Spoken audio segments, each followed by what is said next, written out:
Hey everybody, how you doing? Welcome back to the final hour of trading for Tuesday, May the 31st, 2022, last day of May. Selling may go away, they say. We're off 209 points on the Dow.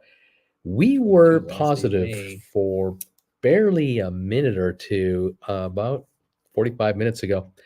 And I thought the markets might end up in the green because S&P was green, the Nasdaq was green, and the Dow just about did it. But couldn't hold it. We're off 210 now, unless we get a late rally, I guess. We're off 24 points. 24, well, make it 25 now for the S&P 500, and we're off 71 points for Nasdaq. Could not hold the green tape there that they had achieved after all day coming back from those morning losses.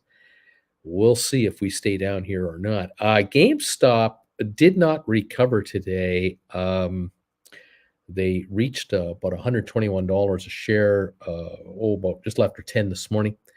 They got back up to about 128.60 or so, but that's as good as it got. Right now, 121.99 at this moment. We were just a few minutes ago setting a new low for the day of 120.52, and we might go lower again, or if the Dow has a big rally at the end, maybe GameStop will cut some of those losses off. We are off $15.21 right now, 122 even, 11.909%, and the total volume on GameStop now 4,094,000. So not a heavy day, but not a dead quiet light day. But it's not active. It's not that active, and that's interesting. That on only 4 million we give up $15, but that's what's happened here today on GameStop. Matterport has been, I think, underwater all day. It's down 34 cents right now. The volume on Matterport 4.1 million, and it was as high as 572. That was the opening trades.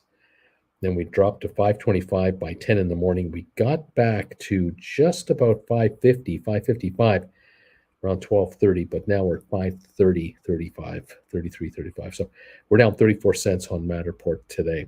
Smart Rent has been up and down. Started off at 626 or so, sort of got to that level a couple of times, 11, 12 o'clock today, but then it dropped to 577 just half an hour ago. Now we're at 589, still down 32 cents. Only 886,000 traded, but that's typical for Smart Rent. So we were up in the morning, and now we're down this afternoon. SoFi just can't get it going. We started off around 750, hit the high of 770 around 11 o'clock. We were positive on the day for a good part of the day until about 1-ish, and then we began to lose a bit of ground.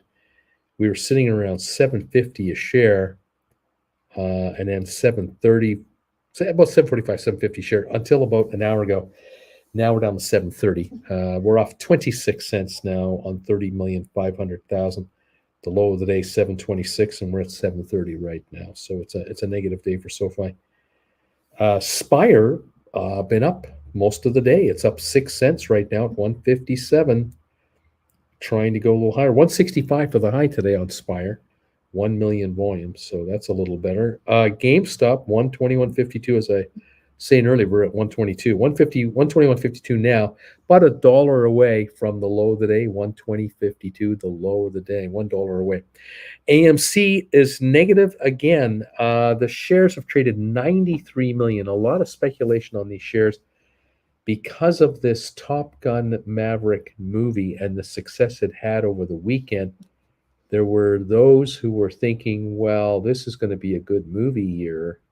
And if it's a good movie year and the theaters are going to be full of movie goers, stands to reason that AMC would, bring in some serious dough, and that will, allow the company to take care of its debts, handle them with ease, perhaps lower them a bit, make the company profitable or lose a lot less money. Anyway, The shares this morning, right on the opening, were as good as it was going to get. They got to $16.13 first thing this morning.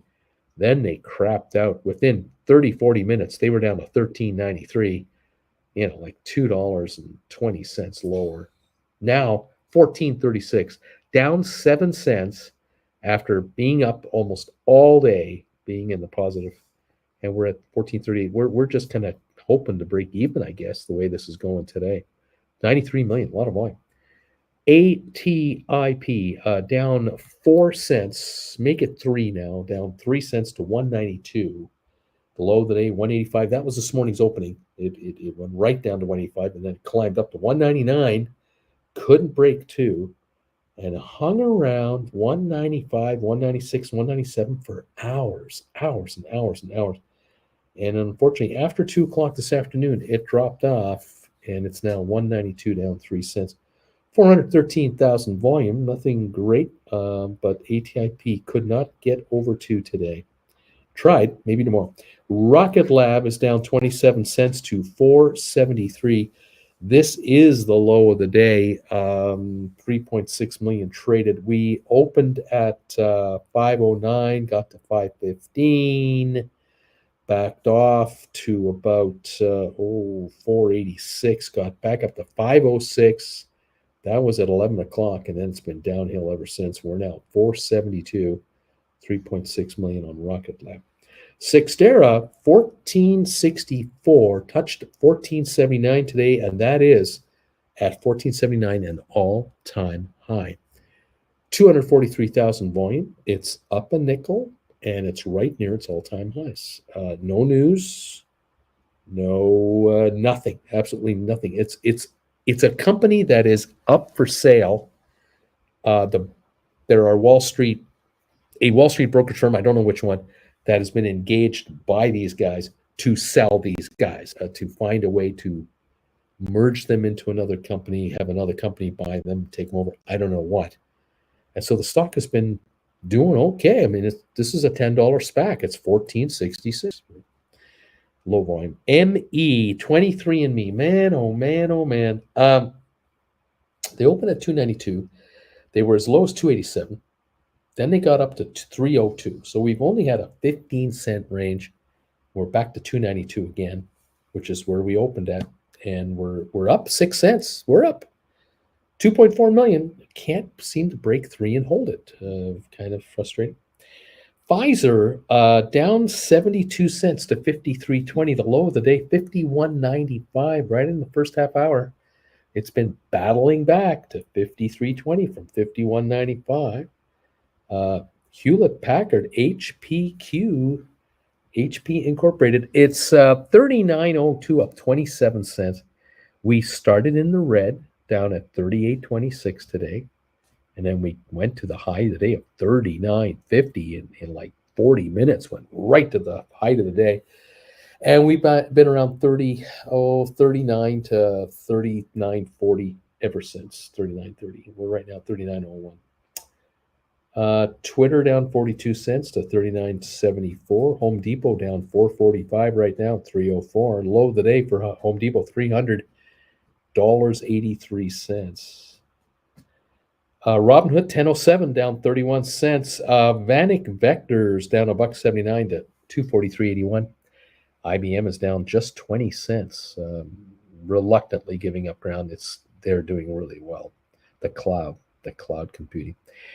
Microsoft down $1.30, not taking a big hit today. It has not been the worst stock at all. Apple down 43 cents. I mean, it does not want to go down. These two stocks, Microsoft, Apple, kind of don't want to go down.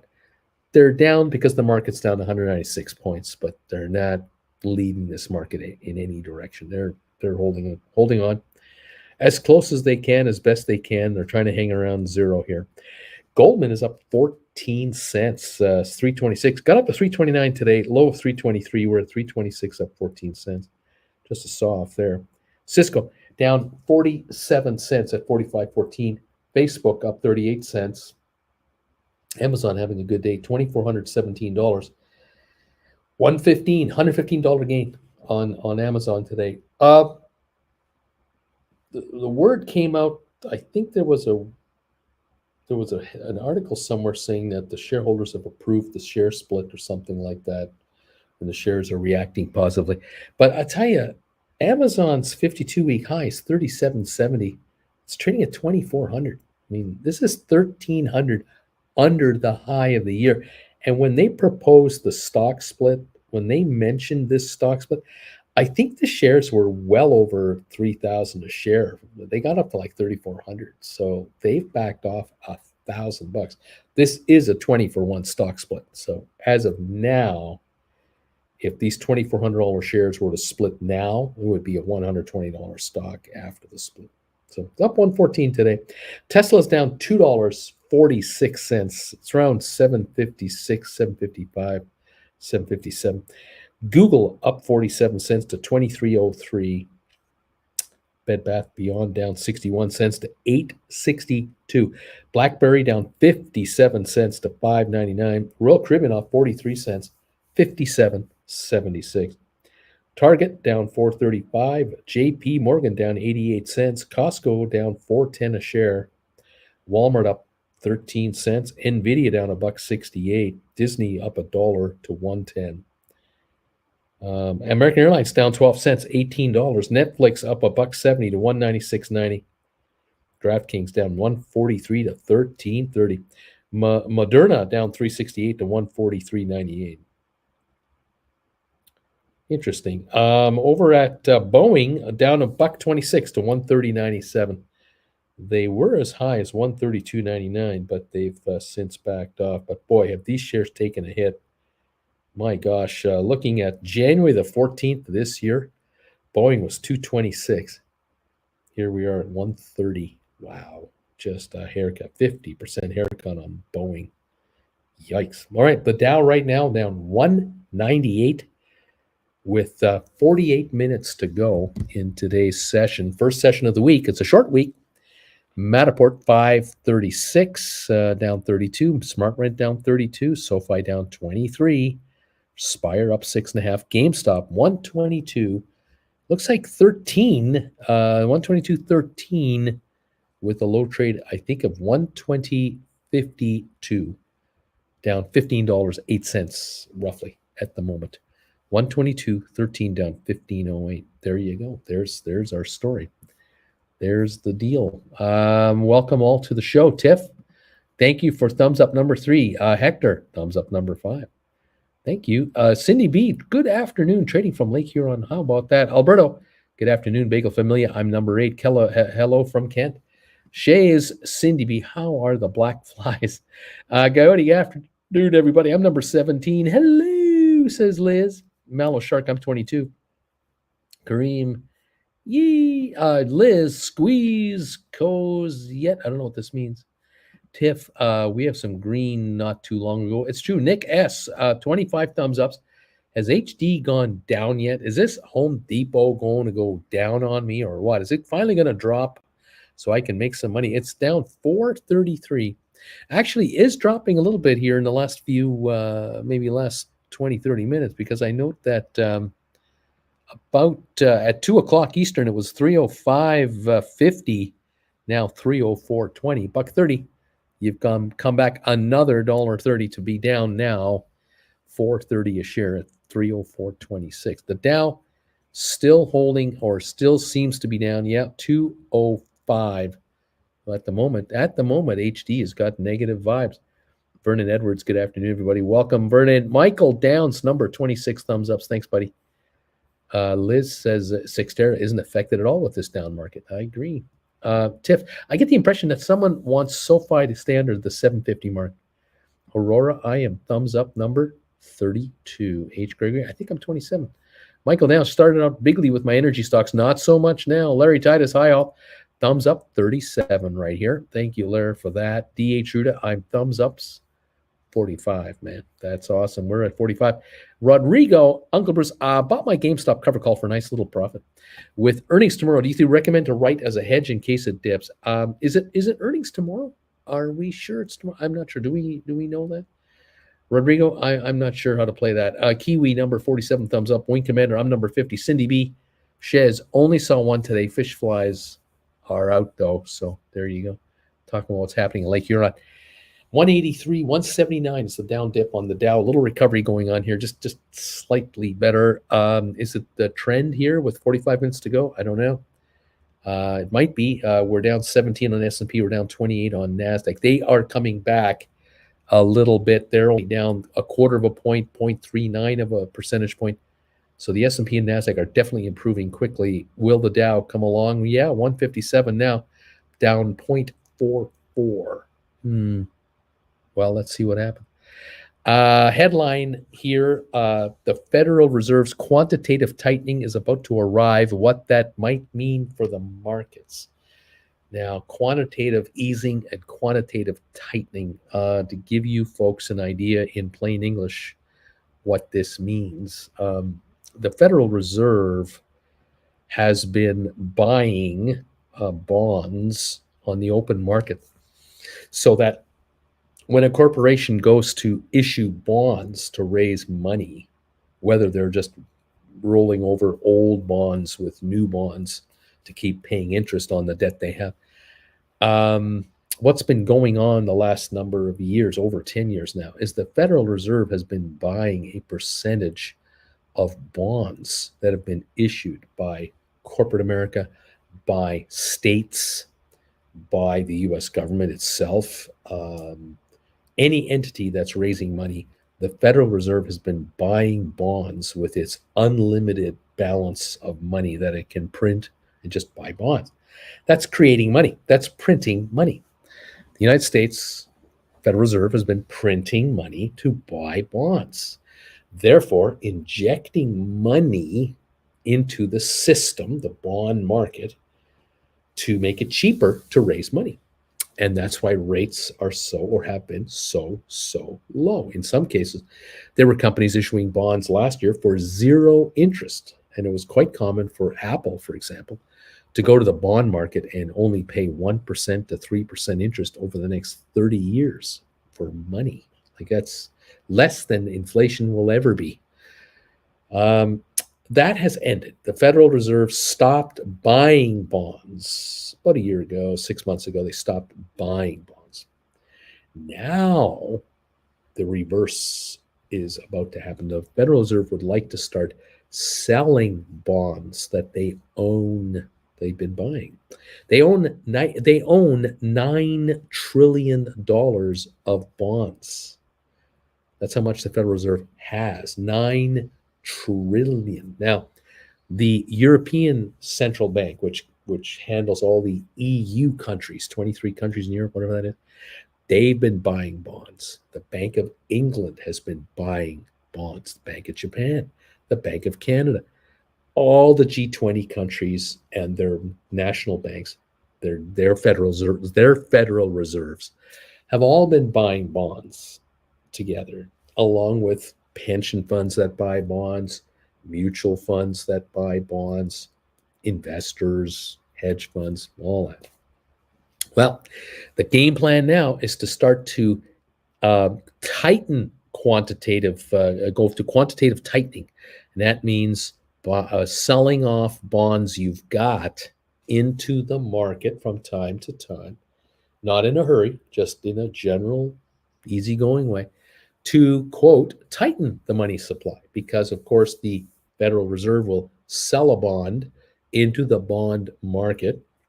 They will be paid for that bond. They will then take that money and put it back into the Federal Reserve's accounts, and they will not roll that money into the market anymore. That is taking money out of the system, as they say, tightening the money supply. Now, $9 trillion will not be taken out of the market or the economy in a week or a month or a year. We're talking about at this point, we're talking about something in the order of $40 billion a month, I think it is. So 10 billion a week, 2 billion a day. Now, the bond market is a multi-trillion-dollar thing. It's more than 9 trillion. It's like 100 trillion. It's a huge amount. The Federal Reserve has 9 trillion of bonds, of the 100 plus trillion that's out there. So it's not all of it. It's a chunk, and it'll be slowly taken out. Likely, it'll take 5 to 8 years to do it if they did it nonstop. Okay, so worry not about a tidal wave of tightening, an absolute crushing thing. That's not happening. The European Central Bank is not selling off their bonds right now. They're not interested in selling any of their bonds. They might still be buying bonds. Japan might have stopped buying, but I'm not sure if they're selling yet. Canada is slowing down its purchases. It might have stopped purchasing as well. So the tide is going to turn the other direction, but again, in little bits. Now, the Federal Reserve may only do this for a few months and then stop from time to time. If they feel that the economy is really getting hit badly, they could stop their quantitative tightening and just not sell any bonds for a while. They might lay low for a few months. They would release that in their monthly minutes. The market will react to that positively, negatively, whatever it wants to do. So we'll see how this starts shortly. It's a way for the Federal Reserve and any central banker of any country to affect the interest rates within their country. And of course, the Federal Reserve is watched by everybody everywhere. And if rates in the US are going higher, interest rates, then it's chances are they're going higher everywhere else as well, because we are so interrelated with each other, and every other country in the world owns US treasuries, trades US treasuries, holds US currency as a way to stabilize their currencies. Okay. The Cayman Islands, by the way, where I used to live, the Cayman Islands dollar with the Queen on it, it's worth $1.20 American, and it is pegged there. It never fluctuates. So if you're an American and you come to the Cayman Islands and you want to spend an American dollar on something in a grocery store, it's only worth 80 cents. See, so that's how it works. Now, why can the Cayman dollar be worth $1.20 American? It's just an island in the Caribbean. They have no oil and gas. They haven't got a gold mine. They don't mine diamonds. How in the world can this little tiny island with 65,000 people dare to have a dollar worth $1.20 American? Simple. The Cayman Islands Central Bank has more American dollars on hand in their vaults in their national bank. They have more American dollars in their hands than their own dollars exist. So if they've got 5 billion Cayman dollars out there, they got 5.5 billion American dollars in the bank.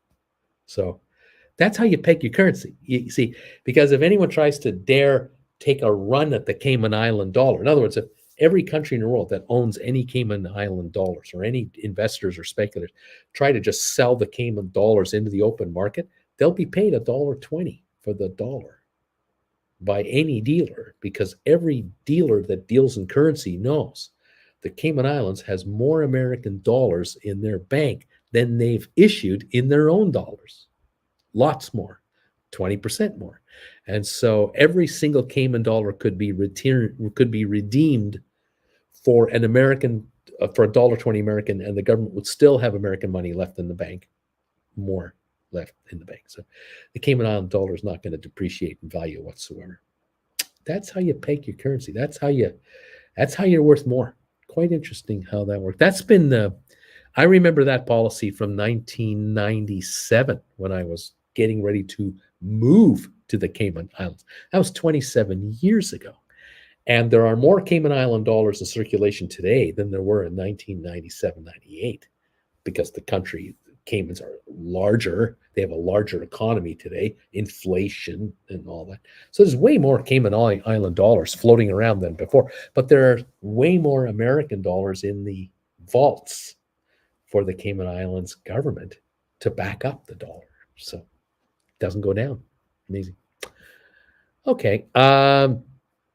Let's see. GameStop earnings are tomorrow. Okay. Kiwi. Sorry, all. It's my fault. SoFi dipped again. I bought at 741. Kiwi. How could you? 738. Boy, thanks a lot, Kiwi. Wing Commander. My GameStop 110s for June 17th they're starting to look interesting for rollover. Still down 1,200 on each cover call. Should I roll or sit on my hands? I'm learning as I go along. Don't do anything right now. You've got calls that don't expire for 2.5 weeks. You don't do a thing. Not right now at all. Nope. Because your contracts are worth right now, what, 13 bucks? 13.31. Oh, excuse me. Your contracts are 110s. The stock is 123, 123.50.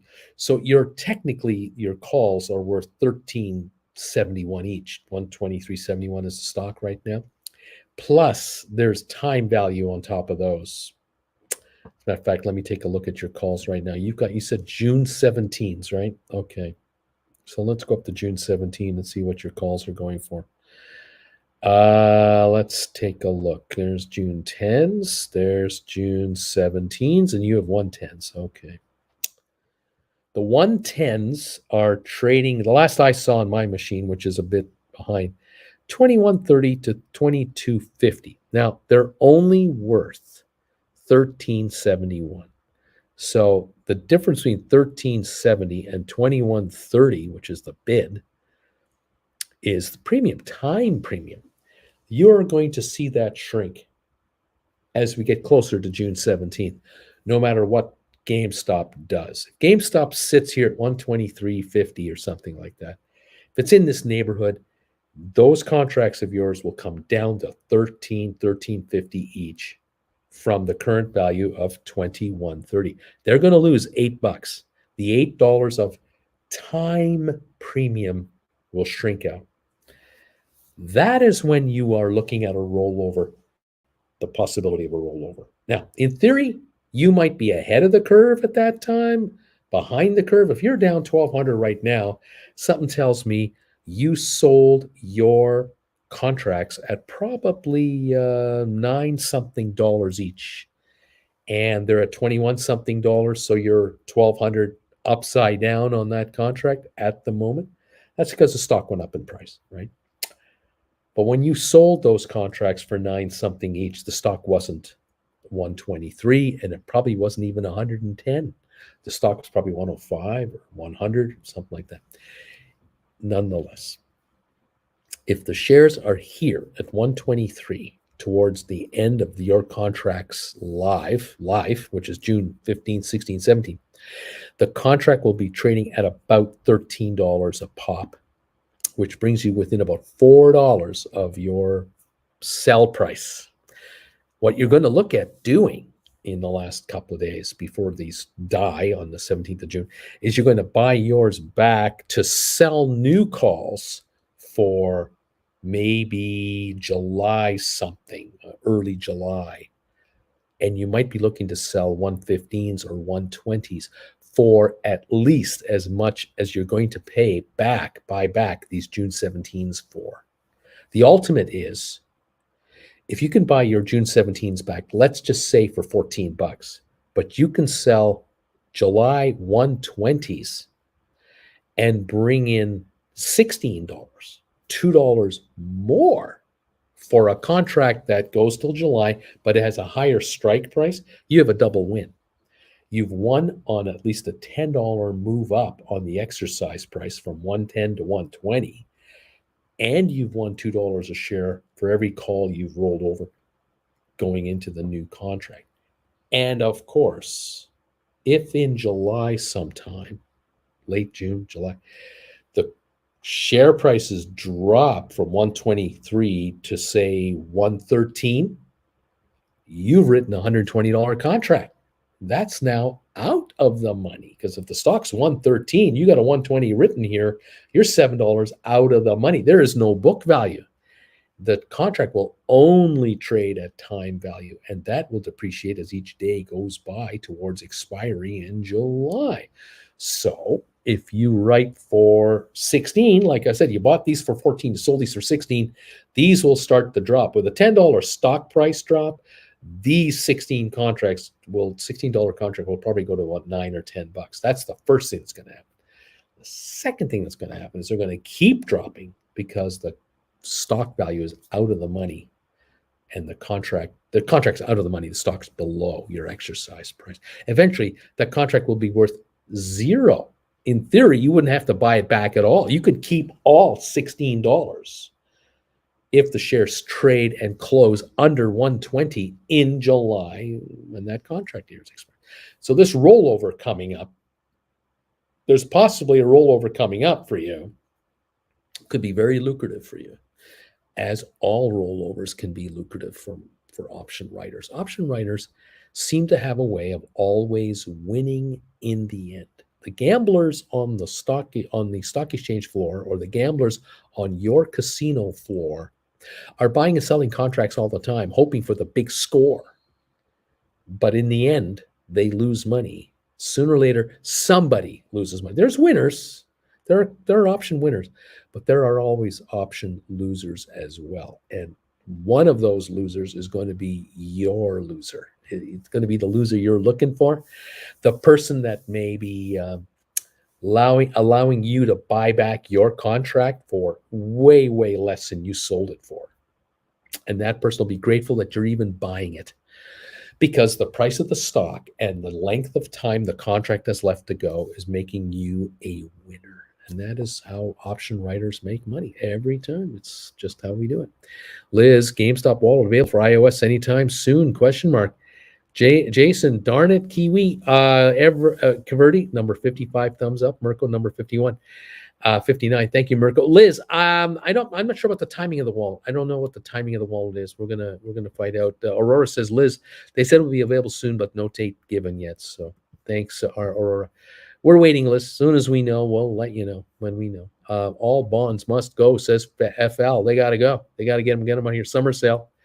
Liz, that's interesting, Uncle B. Coyote, Kiwi, my SoFi covered call buybacks are going through. Your sacrifice will not be in vain.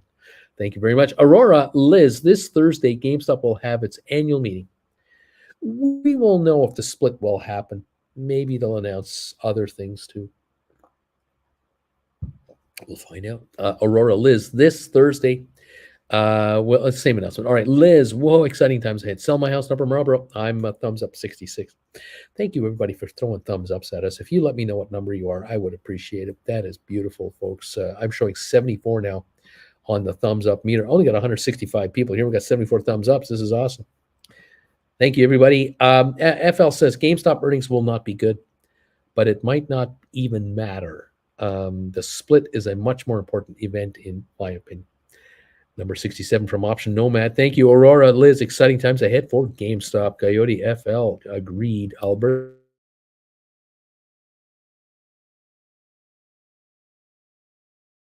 My hands on my June 6th $100 GameStop contract.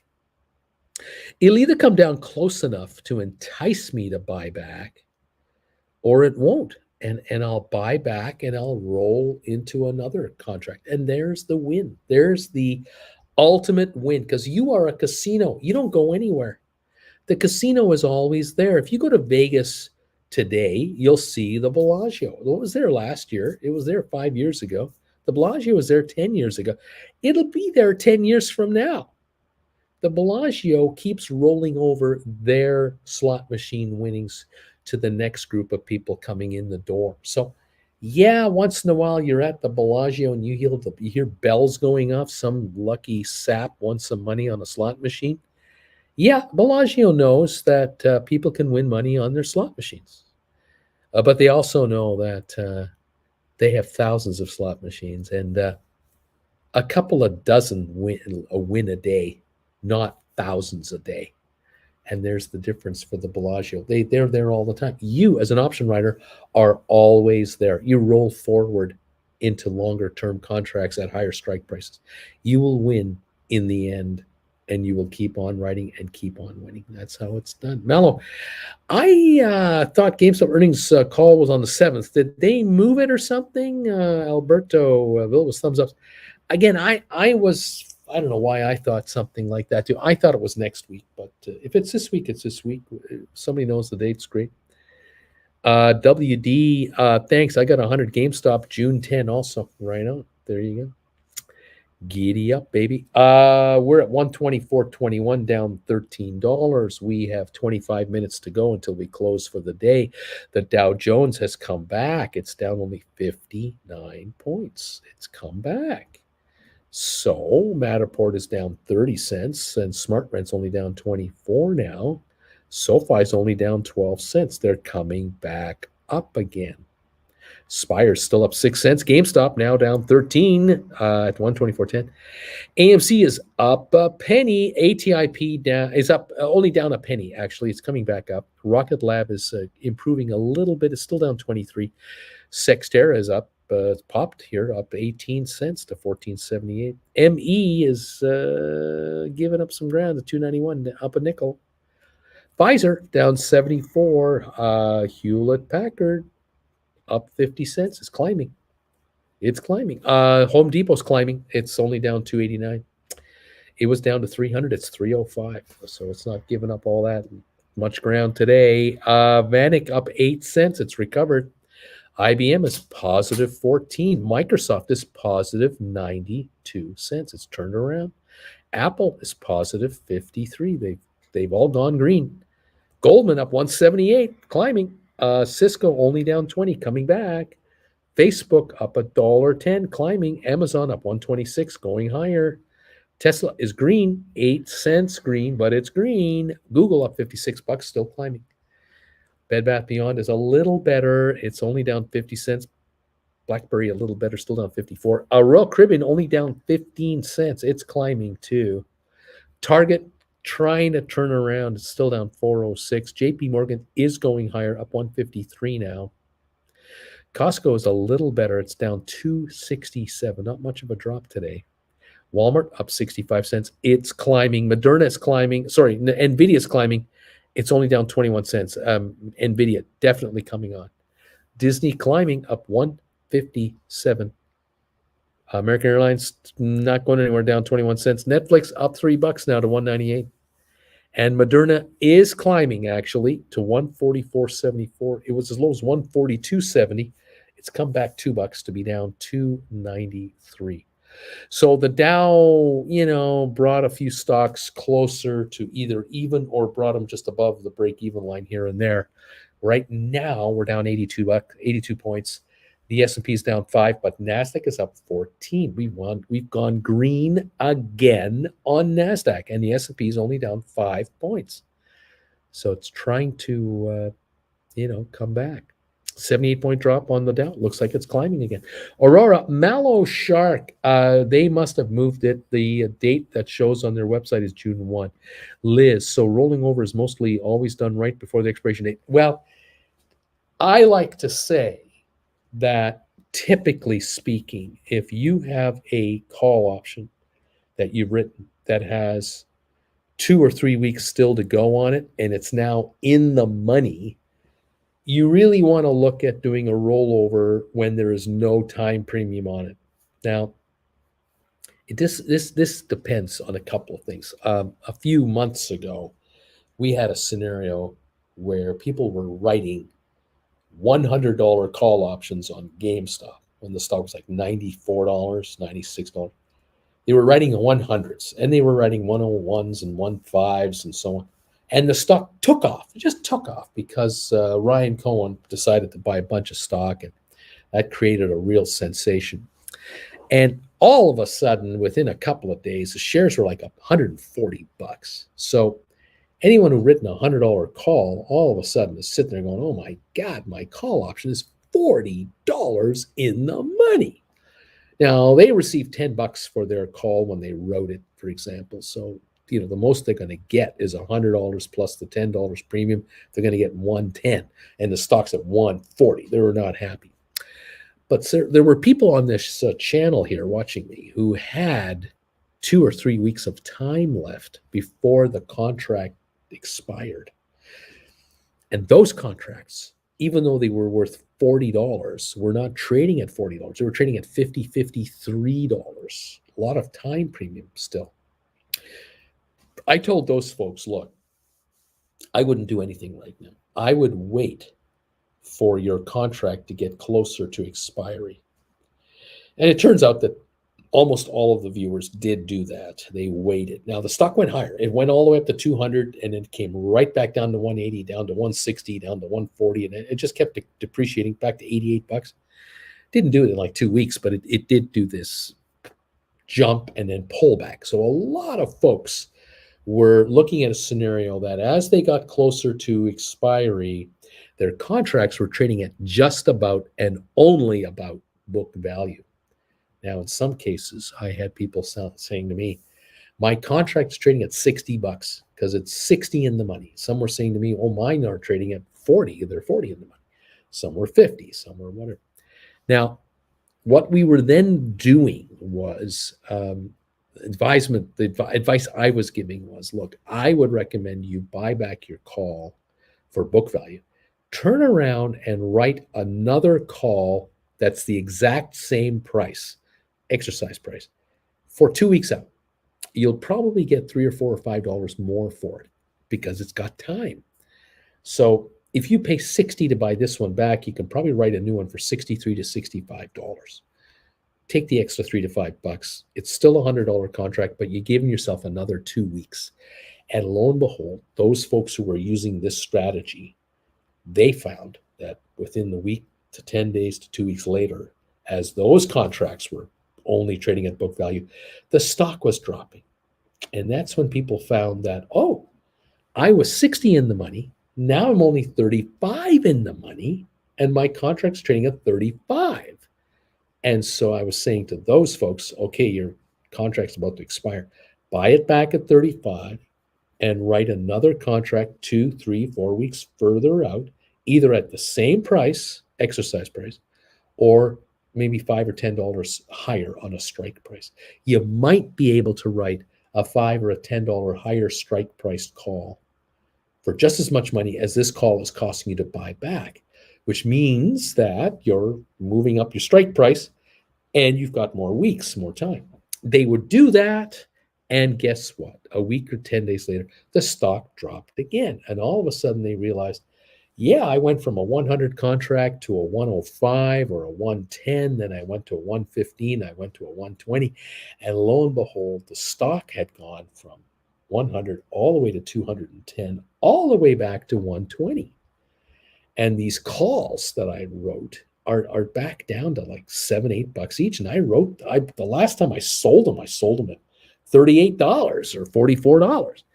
So rolling over contracts is a longer term thing. It's not a quick turnaround thing. It can be quick, but doing rollovers allows you to buy yourself more time to allow the stock to calm the hell down, allow yourself to take advantage of time premium and in your pocket, and earn that time premium as the time goes by. And if the stock does cool off a little bit, you get the double win, the loss of time premium and the loss of book value coming your way, all coming your way. So there were viewers here who were at one point or another buying back calls for $65, $70, but they were writing $80 calls, and then they bought those back for $15, $20.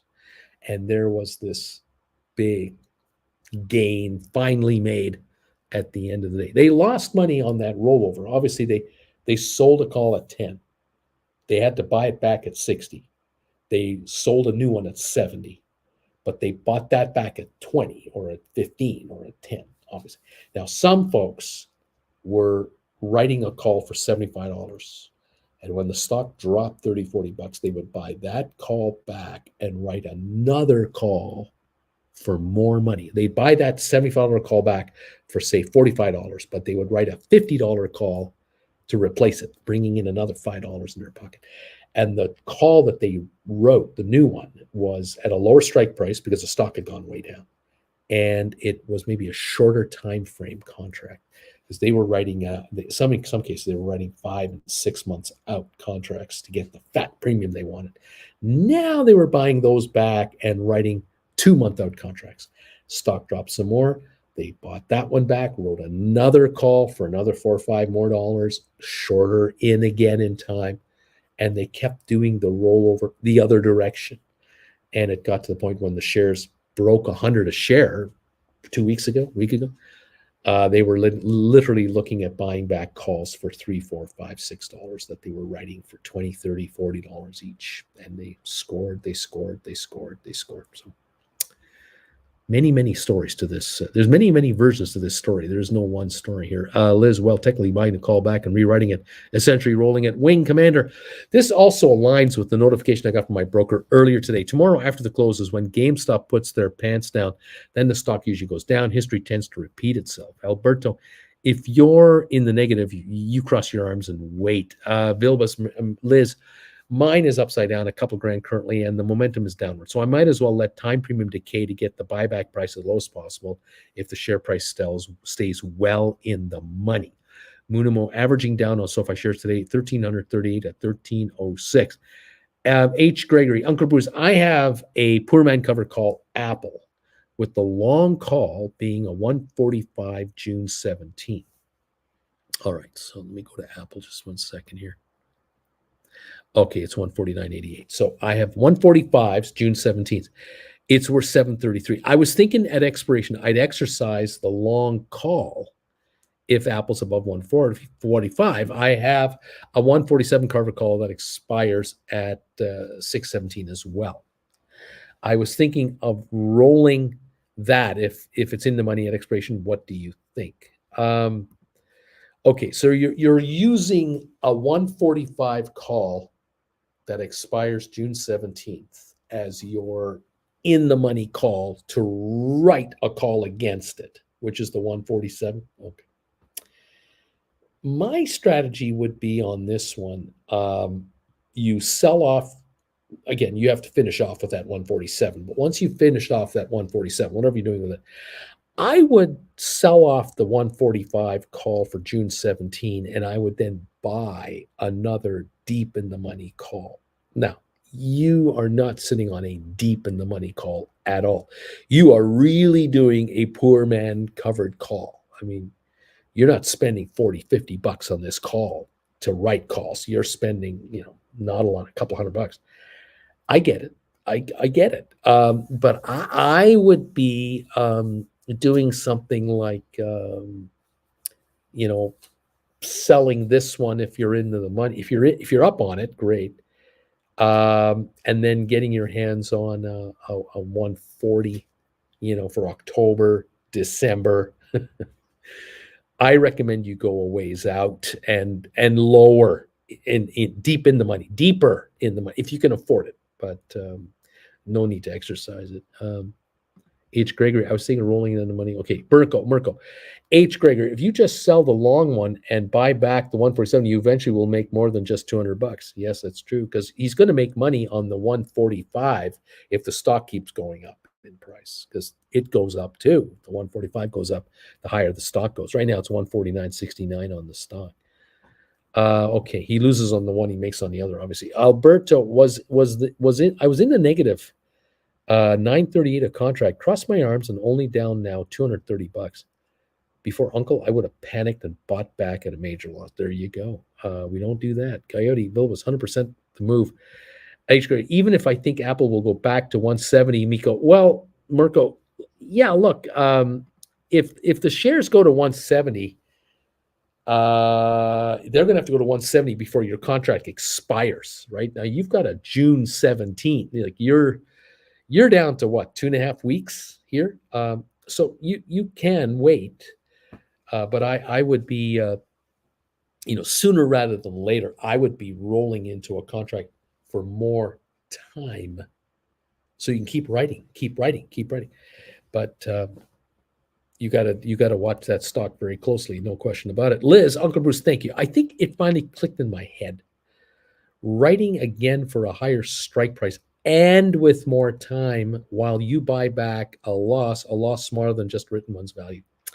Yeah, so you're buying back a call that you've lost money on. Sure, you're losing money on it. You wrote it, let's say you wrote it for 10, you're buying it for 25. Okay, you're down $15 on it. That's true. But you're immediately selling another call or writing another call further down in time with a little higher strike price for more money than $25. Exactly. So if you can bring in 28 or 30 bucks, let's just suppose, if you can bring in 28 to $30 after spending 25 to buy this thing back, you've just added $3 to $5 a share to your bank account. And you've added 2, 3, 4, 5 weeks of time to this new contract, of course. And you might have written a higher strike price call all at the same time. But even if you've written the same strike price, just the same strike price that you're just rolling over, right? You're buying back a 110 to write another 110, but it's down the road. It'll be worth more money than the 110 you're buying back now, because the one you're buying back now is only trading at book value as it expires. The one you're writing has time value, 3, 4, 5 weeks of time value. It might be $5, $6, $7, $8 a share more time value than what you got now. And that is just being paid for the time. You've brought the extra cash in. You're crossing your arms and you're waiting for the stock to stay where it is so that the contract you just wrote depreciates, the time value goes away. Or if the shares have a dip of $4, $5, $6, $7 anytime, the contracts will dip in value along with the stock, and the time value will dip too, giving you a double win. And you're going to do another rollover towards the contract expiry on the new one. You're going to buy it back for only book value if you have to. And then you're going to write another one. And you're going to write another one 3, 4, 5 weeks out for time premium and hopefully a higher strike price. Rinse and repeat again and again and again. And the casino is always there. And thanks to Coyote and Alberto. So if I just jumped 10 cents, laughing out loud, Alberto, Liz, we got this. LL, number 90 thumbs ups there, man. Coyote, write 3 to 6 weeks. Hang on, so let me double check on SoFi. 746 down 9 cents. The Dow down 67. Writes 3 to 6 weeks. Buy back, roll at 1 week or less. Repeat and repeat and repeat. You don't pay for time, but you make them pay for it. Exactly. They pay you for time. Exactly. H. Gregory, I guess what I was asking, Bruce, is do you think it's worth just acquiring 100 Apple shares at 145, a la exercising? Or are you saying it's just better to start the poor man call for call all over again? Yeah, I'm saying do it all over again. Now, here's why I'm saying it, because if you blow off the 145 call after you've taken care of this 147 call you've written against, thank you, whoever that is. Thank you for keeping me calm. Somebody's saying here, there's a donation that just came in on PayPal. Oh, Alberto, man, you're the best, buddy. Thank you, man. Thank you for the PayPal donation. You are consistent as they get. You're awesome, man. If you finished off the 147 call, you won on it, you broke even on it, you lost a little on it, whatever. But the 145 has gone up in value for you because the stock has gone up. Great. Now I would sell it off and I would buy another call to use as your poor man covered call, because to buy 100 shares is $14,500.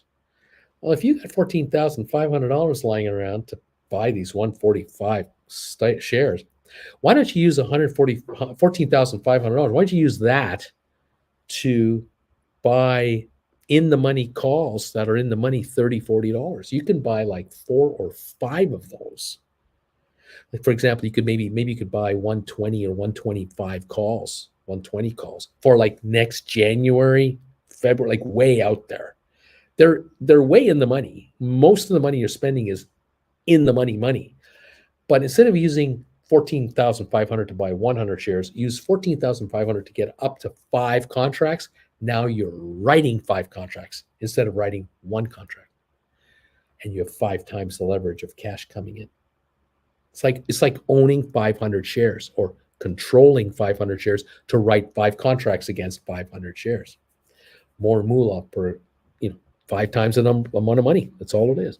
It's all leverage. It's up to you, however you want to do it. Alberto Gayotti, bingo. Cam, 92. I'm number 92. Munimo, thank you for the thumbs up, buddy. Cam, check that afternoon. We're right now at down 136 on the Dow right now. All right, Liz, got it. Laugh out loud. Let's go. I'm going to ask you all advice when I'm writing my first one. I got plenty of shares. There you go, Liz. Gayotti, thank you, buddy, for the $5 donation. Amazing examples and lessons today. Thank you, Lame Duck.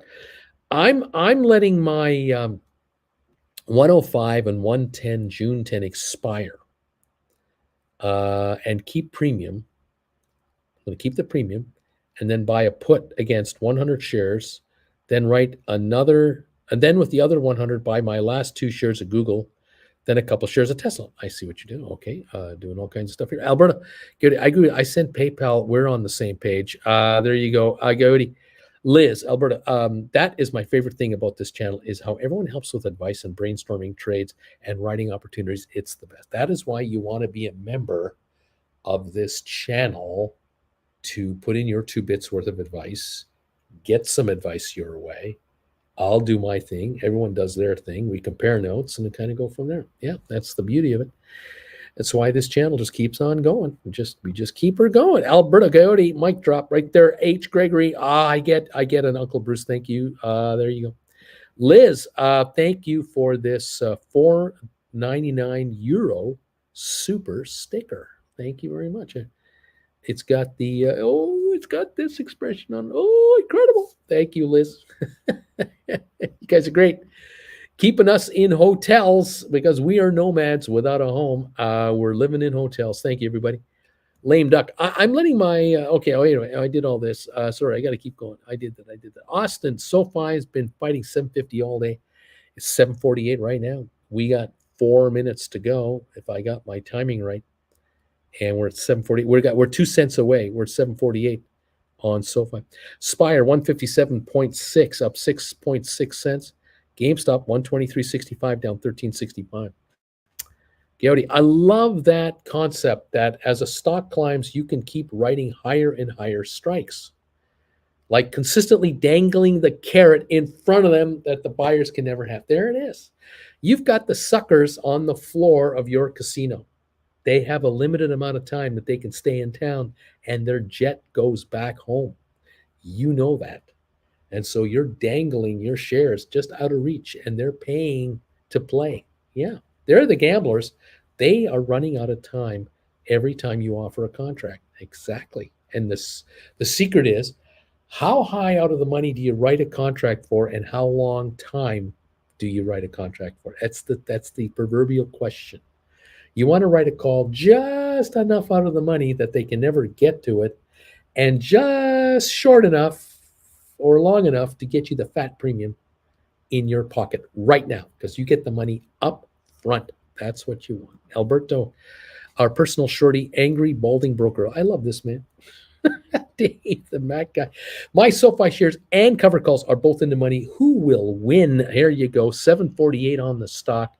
2 minutes to go, and we're done for the day. Liz, agree, Gowdy. I should have asked more directly.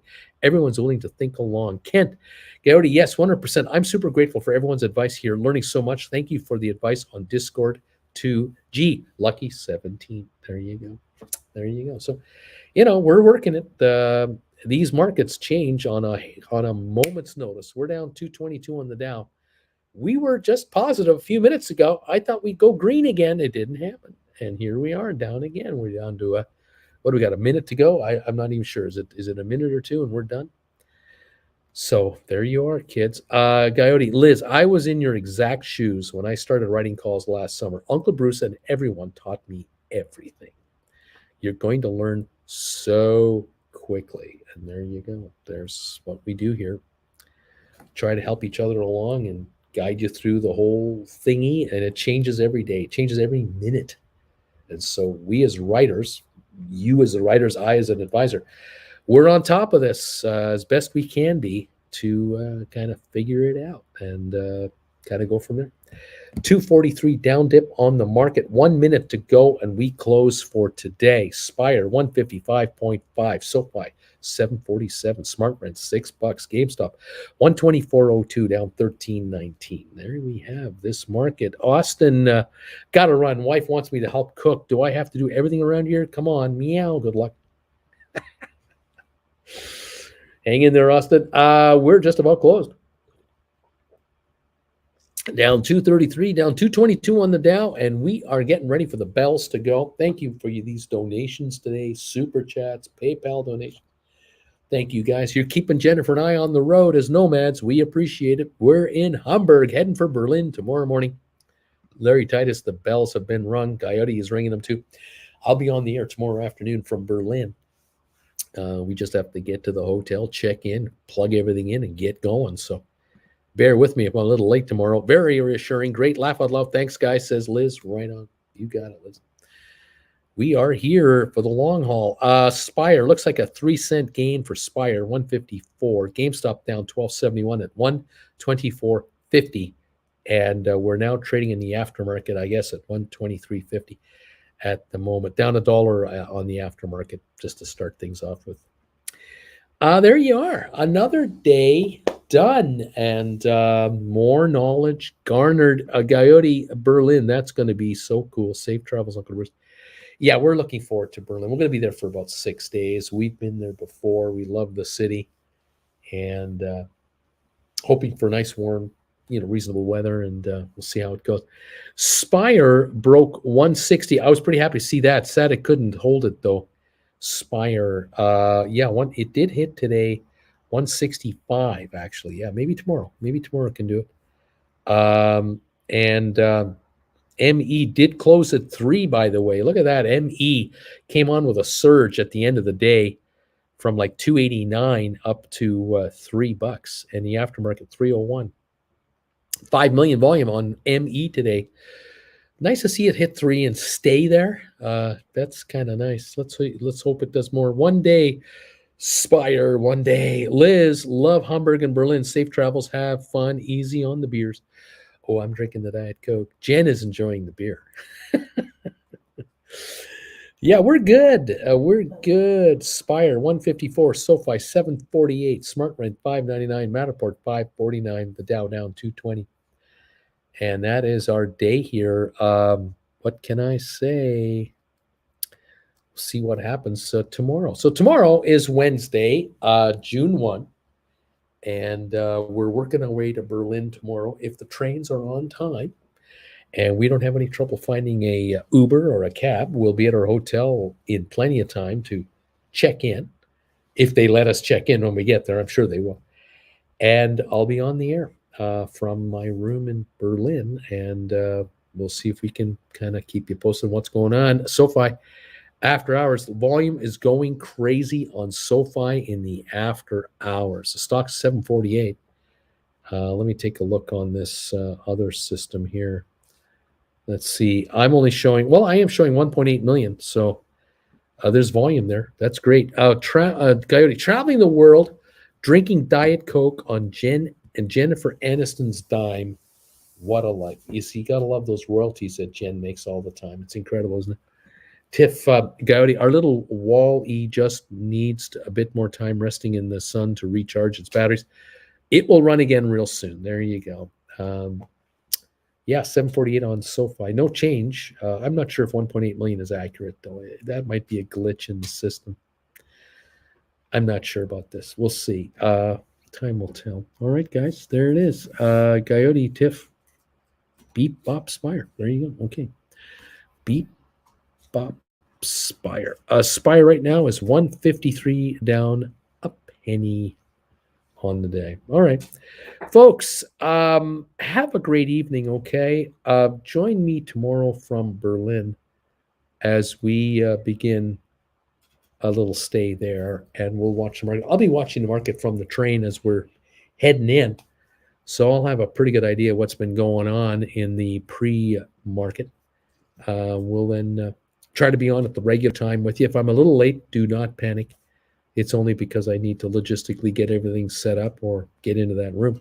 Mama Babe, watch a documentary this weekend on Netflix. It was how 23andMe exposed the crime of a fertility doctor in Indiana. Pretty cool. Interesting. That's an interesting story. John, I hadn't heard that one. John, thanks, everybody. Thanks, John. Alberto, safe travels. Uncle, be safe. Thank you, my friend. Good evening, all, says LL. You got it. All right, guys, have a great night, and we'll catch you from Berlin tomorrow. And let's see if we can make some more money then.